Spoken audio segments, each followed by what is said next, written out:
They're planning on doing it tonight. We'd better be on the lookout. Right, excuse me, ma'am. You ready? Let's get your hands Relax, way take up. it easy. That's a Nothing's gonna happen. Hey, I didn't do anything. Oh, yeah? Well, how about this? You think we were born yesterday? You didn't do anything, huh? I got rights. Look, Look here. He's got a picture of your wife. Ethel. Like you, be strong to hold the powers of the sun.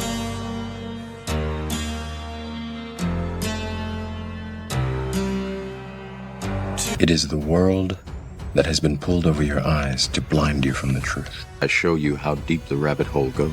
All I'm offering is the truth, nothing more. Let's listen to Pavarotti. Can I be your superhero? hello. Welcome to The Revealing. I'm your host, Pavarotti, and I'm here to discuss the Idaho 4 case. And do I have a barn burner for you this time, folks?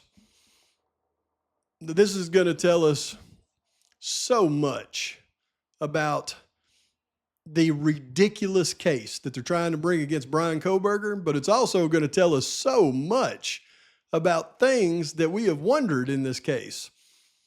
And I now have unequivocally discovered the defense's strategy, why they are conceding to the prosecution that it's Brian Kohberger's DNA on the knife sheath, even though it's not. We all know it's not. That DNA was created.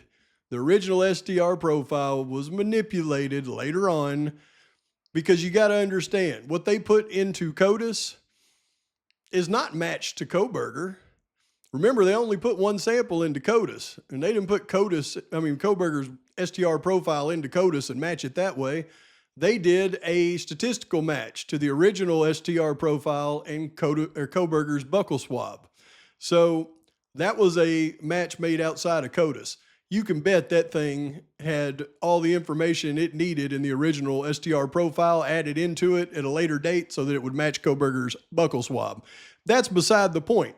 Because the prosecution has, or the law enforcement personnel have contaminated the knife sheath, so they can't do a secondary defense, secondary test to refute the evidence.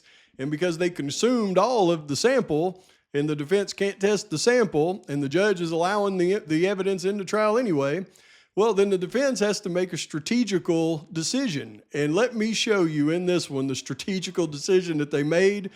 And it's almost laughable how much the defense is strategically more advanced than the prosecution in this case. This thing is going to be like taking candy from a baby. And let me tell you, we're going to get into a doc that is unbelievable in this one, by the way.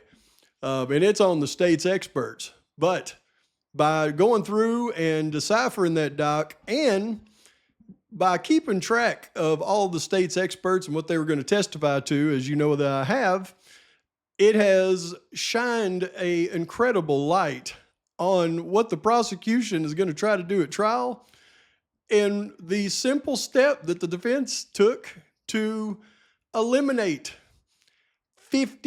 over 50% of the state's case at this trial. It's amazing. Before we get into that doc, let me show you what I mean by this. Now, y'all know me. I like to look at this case from many different directions so that I can understand many aspects, from what I believe really happened in this case to what the defense's strategy is, what the prosecution's strategy is. I believe when you look at it from all these different directions, then it really gives you a clear picture of the truth. And I want to go through this real quick because I think everybody, guilters and pro-burgers and people on the fence alike would agree with this. I would hope they would. But what is the strongest to the weakest evidence in the state's case against Brian Kohberger? And I think all of us would agree that the strongest evidence the state has is the touch DNA on the knife sheath that the state says is matched to Brian Kohberger. I don't think anybody would disagree with that. Number two, the crime scene recreation of events surrounding the atrocity and coinciding, BK with his Elantra movements in the crime. So I would think that would be the second strongest piece of evidence, is the fact that they've got this video of the car coming through at a certain time, and then the events in the house coinciding with that car. And, then you get into the witness statements and their text and their, all that kind of stuff that coincides with the events. I mean, that I would think would be the second strongest piece of evidence that the state would focus on in a trial trying to convict Brian Kohberger. Number three, CSLI phone location data of his cell phone movements. That would be the next area, because you'd want to try to say, here's Kohberger, and here he is. We can prove that he is in the area at the time of the crime. Then vehicle identification of the Elantra. Not only can we say by his phone data we're putting him in the area, but here's this car we've shown everybody on all these videos, and we're identifying it as not only Kohberger's, but at the very least, a car that matches Kohberger. Then you would think it would be the pathologist's testimony on the K-bar that was, actually the unaliving weapon used in the crime. And then finally, you would have Amazon click activity trying to show that BK at some point, may have purchased a K-bar.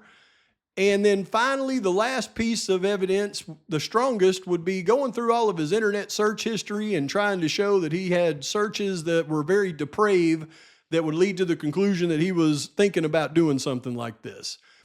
Did this come as a surprise, Steve? Yeah, I thought they'd have a sadistic on there from the profile that I know that they've made of him. Some of the websites that he's been to, that was a one that rated really high with him. I mean, that would be all the evidence that they have against Kohberger on the actual crime. And I would think, and I'd hope you would agree, that that would be the order of relevance of strongest to the weakest, proving that Kohberger was the assailant. So when you look at the experts that the state is going to be putting forward, I mean, you would think the experts would follow this line of thinking, right? Touch DNA, you would have the majority of your experts, then the majority of your experts on the crime scene recreation. They're experts on the phone tracking and the vehicle identification, the pathologist, and then maybe an expert on click activity and maybe an expert on internet search activity. And that would make sense. But when we go to the state's witnesses, they're expert witnesses, which, by the way, I now have them all and what they will be testifying to. And I've got several of the defense witnesses now as well. But just so you know, so everybody has this now, this is state's witnesses. Number one is going to be Gary Dawson, and he's going to testify to the toxicology reports of the victims. Nick Balance, FBI, to phone location data, CSLI. Anthony Imel, FBI, vehicle identification. Kathy Mabbitt, the coroner, are going to be testifying to the victim's injuries. Lawrence Mowry, Detective Mowry of Moscow PD. Tinzel and Urig are going to be testifying to device data. And this is no doubt going to be device data related to the search history of Brian Kohberger. Detective Gilbertson, blood spatter and crime scene reconstruction. Rylene Nolan is a rebuttal expert that's going to be called on to rebut touch DNA transfer. Eric Seat is a DNA expert that is going to focus on alternative suspect YSTR profile that he developed. Mr. and Mrs. Barnhart, these are national park experts, and they're going to be testifying to habits of some sort. Mr. Cox, Amazon click activity, digital expert. Michael Douglas, FBI, digital expert, testifying to Amazon click activity. Now, let's stop right here for a second, y'all. If they had Brian Kohberger purchasing a K-bar knife off of Amazon, would they need two different digital experts to be able to testify to his click activity to purchase that K-bar knife? Or would they just have one guy that gets up and says, here's where he purchased it right here at this time, and here's how he paid for it, and this is where they mailed it to?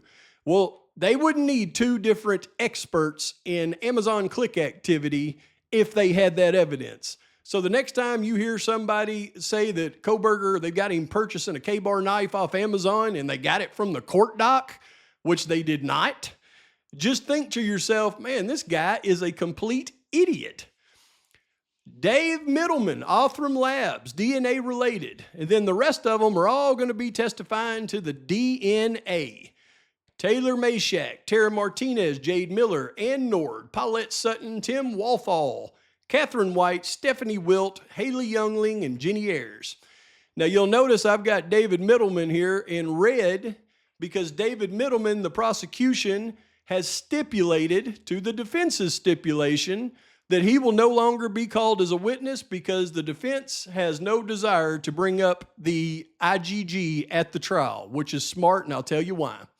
By doing that, the defense agreed that Dr. Hellwig and Leah Larkin will not be called as experts for the defense. So they've all stipulated this. So Hellwig and Larkin are gone. David Middleman is gone. But by looking at all this, it was very easy for me to determine some things. Going back to these questions, and then you know me, I like to data things out. So I've created a pie chart based on the focus of the trial from the expert testimony perspective of the state. 13 different DNA experts were going to be testifying to one touch DNA profile. It was Kohberger's DNA on the knife sheath. 52% of the experts of the state were going to be called to testify to that one fact.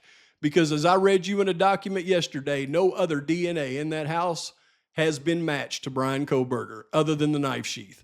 So half of the state's expert witnesses, half of their trial time was going to be devoted to these 13 people testifying that's Kohberger's DNA on the knife sheath. 3 digital device experts to testify to his Google search history to show his depraved Google searches. That's 12% of the state's time that they're going to invest in the trial on that aspect. 2 experts on Amazon click activity. If they had him purchasing a knife, why would they need 2 experts to go through his click activity? That's another 8% of the state's expert time they're going to spend on this case at trial. 2 national park experts. That's 8% of their state expert testimony. 2 national park experts. Was there a national park anywhere near 1122 King Road? Well, there certainly wasn't one within a block. So what the heck are they thinking with this? That leaves just 20% of their experts.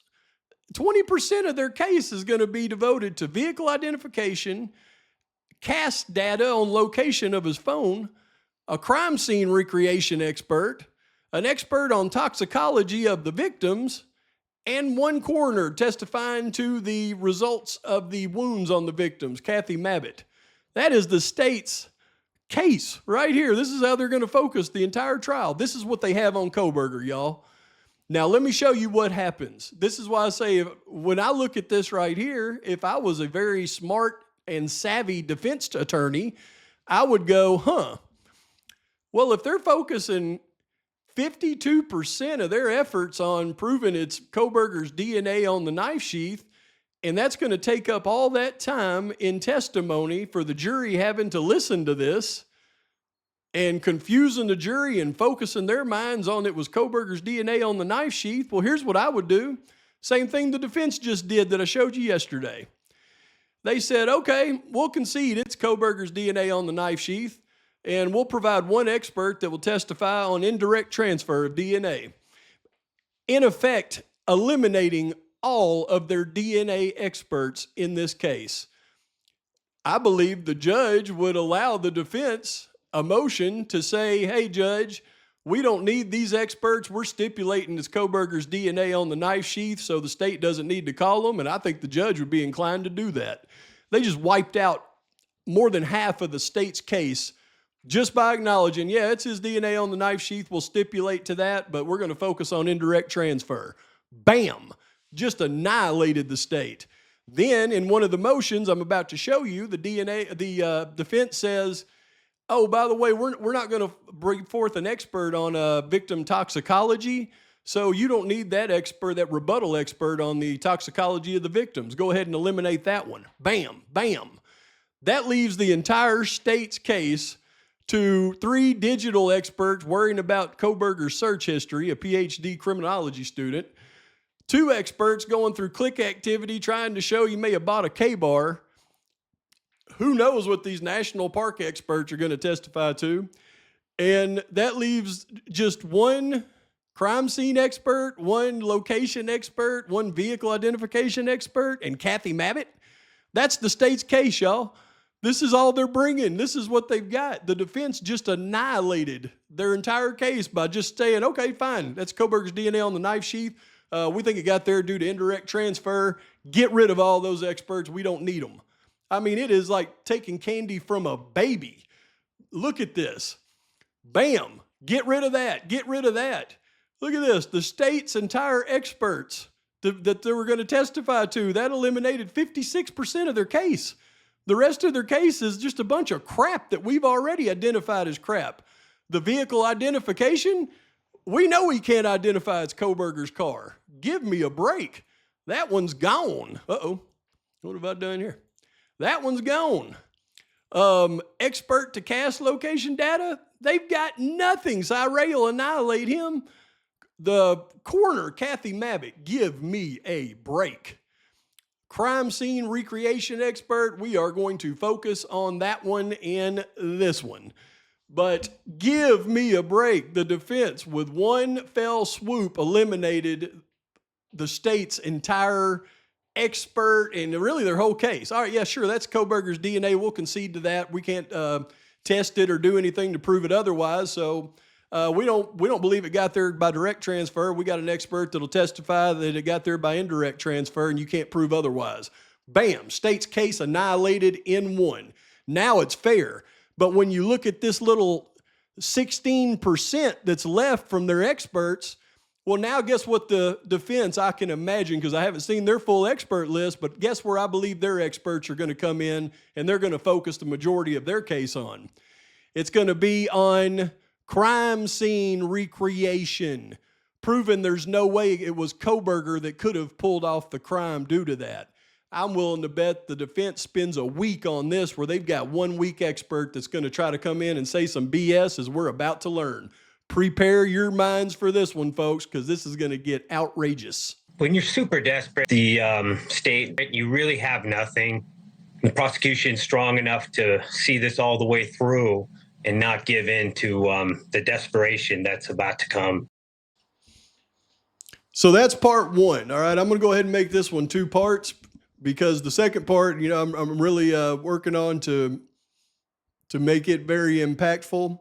And that's where we're going to get into the doc that I'll be going over. And I've uncovered some things, and it is big. And not only that, it will back up everything that I just showed you in my pie charts and the strategy by the defense annihilating the state in one fell swoop. I was wondering what their strategy was. Now it's plain as day. Very, very sharp. And when I show you the next one, you're going to see exactly how sharp it is. I mean, it is sharp. But I'll have that out to you here a little bit later tonight. But please like and subscribe to the channel. Post your comments, thoughts, criticisms. And until next time, Pavarotti's out. Oh, gonna give it a shot. Only one of me to shield you all.